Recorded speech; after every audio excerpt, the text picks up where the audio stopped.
నమస్కారం. శ్రీవార్త న్యూస్కి స్వాగతం. పట్టణ సర్కిల్ ఇన్స్పెక్టర్గా నారాయణ రెడ్డి బాధ్యతల స్వీకరణ. ఈ సందర్భంగా ఆయన మాట్లాడుతూ అసాంఘిక కార్యక్రమాలకు పాల్పడితే తాట తీస్తామని సీఐ హెచ్చరించారు.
డివి నారాయణ రెడ్డి. నేను అనంతపూర్ ట్రాఫిక్ పోలీస్ స్టేషన్ నుండి కదిరి టౌన్ ఇన్స్పెక్టర్గా ఈరోజు ఛార్జ్ తీసుకోవడం జరిగింది.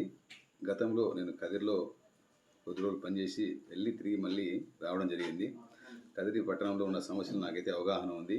ప్రధానంగా మా దృష్టి లా అండ్ ఆర్డర్ సమస్యలు, ట్రాఫిక్, దొంగతనాలు, గాంజా, వాటి మీద ఎక్కువ దృష్టి ఫోకస్ చేయడం జరుగుతుంది. అలాగే ఎక్కువగా గమనించిన విషయం ఏంటంటే చిన్నపిల్లలు 14-15 సంవత్సరాల పిల్లలు ఎక్కువ శాతం ఈ వెహికల్స్ మీద ఓవర్ స్పీడ్ వెళ్ళడం, పందాలు పెట్టడం, కింద పడడం లాంటివి ఎక్కువ గమనించడం జరిగింది. వాటి మీద కూడా తగు చర్య తీసుకుంటాము.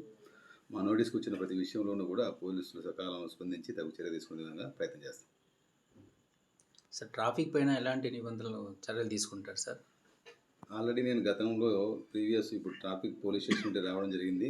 సో సరైన ఆల్రెడీ కదిరి టౌన్ ఇరుకుగా ఉండడం వల్ల దానికి సంబంధించి కొంత మున్సిపల్ అధికారులతో కూడా మాట్లాడేసి మా సిబ్బంది సంఖ్యను పెంచేసి పబ్లిక్తో కూడా మీటింగ్లు పెట్టేసి వీలైనంత త్వరగా వాటి మీద తగు చర్య తీసుకొని మెరుగ్గా ఉండేదానికి ప్రయత్నం చేస్తాం.